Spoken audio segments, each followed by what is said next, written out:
वैसे तो चुनाव पूरे बिहार में हो रहा है, लेकिन सबसे ज्यादा फोकस उस एक विधानसभा क्षेत्र पर है जहां दो बाहुबली आपस में काफी जोर से टकरा रहे हैं, जहां बिहार चुनाव का इकलौता मर्डर हो चुका है, जहां एक केंद्रीय मंत्री पर चुनाव आयोग एफआईआर करा चुका है।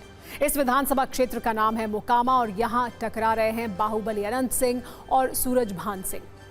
वैसे तो मोकामा विधानसभा की चर्चा पहले दिन से रही है, लेकिन दुलार चंद यादव की हत्या के बाद आज एक बार फिर से मोकामा ट्रेंड कर रहा है। इसकी बड़ी वजह है अनंत सिंह के जेल जाने के बाद केंद्रीय मंत्री ललन सिंह के भाषण का एक हिस्सा, जिसे आरजेडी धमकी बता रही है।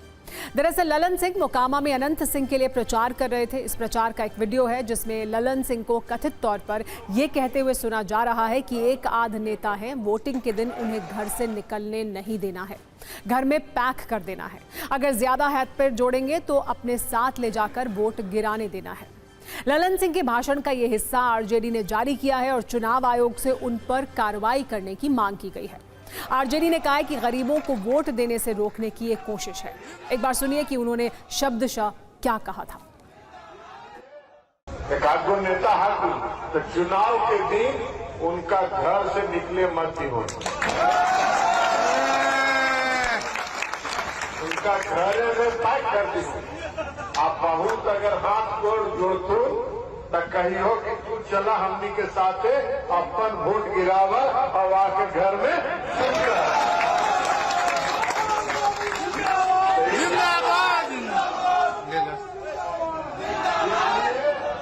इसलिए आज से सब लोग कमान संभाल लें और कमान संभाल के चुनाव में अब समय नहीं।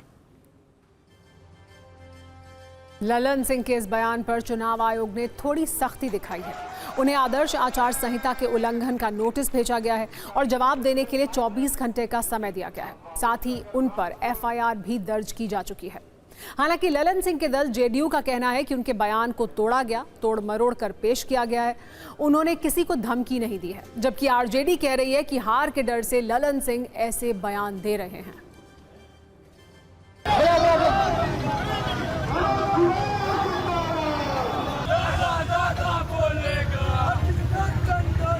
ये हार की बौखलाहट है। ये जो गर्मी दिखा रहे हैं वो प्रधानमंत्री और गृह मंत्री की नज़र में चढ़ने के लिए इस प्रकार के बयान दे रहे हैं। एक केंद्रीय मंत्री अगर इस प्रकार की जुबान का प्रयोग करते हैं तो लोकतंत्र के लिए और चुनावी प्रक्रिया के लिए कहीं से भी सही नहीं है। सत्ता की गर्मी और चुनाव आयोग की शह पर आप सोचते हैं कि विपक्ष को हरा देंगे, तो ये बिल्कुल भी संभव नहीं है। उन्होंने कहा कि एक नेताजी अगर जिद करें तो उनको साथ में ले जाके वोट दिलवा दीजिए। इसका मतलब हुआ कि चुनाव आयोग का निर्देश है कि वह चाहे तो अपंग होगा या दिव्यांग होगा या शारीरिक रूप से अस्वस्थ होगा। राष्ट्रीय जनता दल ने जो ट्वीट किया है वो डिस्टॉर्ट, पूरी बात ये बता नहीं रहे, आधा बात तो अधगल गगरी छलकत जाए। ऐसा बात तो कोई अपराधी ही न कर सकता है।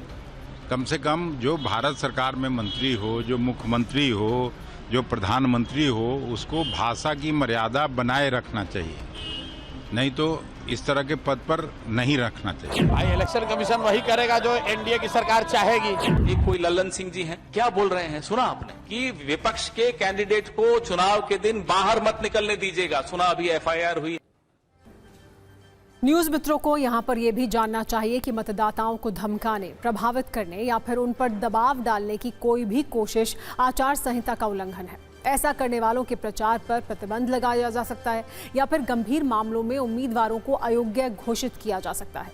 अगर ये धमकी काफी गंभीर है, जैसे कि मृत्यु या फिर गंभीर चोट पहुंचाना, तो ये सजा 7 साल तक की हो सकती है और जुर्माना भी बढ़ाया जा सकता है।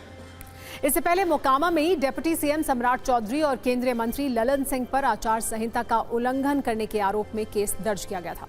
आरोप है कि उनके रोड शो में तय से ज्यादा संख्या में गाड़ियां शामिल थी।